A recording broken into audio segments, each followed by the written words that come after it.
नागपूरच्या लोंदे ज्वेलर्स प्रतिष्ठानच्या सीताबर्डी शाखेत 16 जुलै 2025 ला चोरी झाली होती।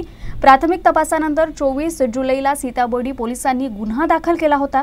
धक्कादायक बाब म्हणजे आरोपी महिला असून 16 नोव्हेंबरला लोंदे ज्वेलर्सच्या गोकुळपेठ शाखेतील शोरूममध्ये आरोपी महिलेला रंगेहात पकडण्यात आलं। पोलीस आरोपी महिलेची कसून चौकशी करतायत।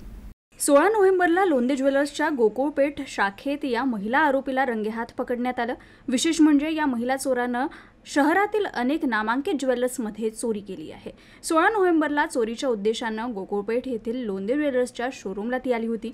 संशयास्पद हालचाली लक्षात येताच कर्मचारी तात्काळ सतर्क झाले आणि पोलिसांना कळवलं। त्यानंतर तिला अटक करण्यात आली।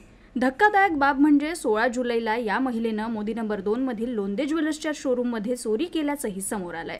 पोलीस या अनुषंगानं 16 जुलैच्या चोरीसह शहरातील इतर ज्वेलरी शोरूममध्ये केलेल्या चोरीचे धागेदोरे तपासत आहे। तसंच ही महिला एखाद्या टोळीची सदस्य आहे का, तिचे साथीदार मिळून चोरी करतात की ती एकट्यानं चोरी करते, या दिशेनेही पोलीस तपास करत आहेत।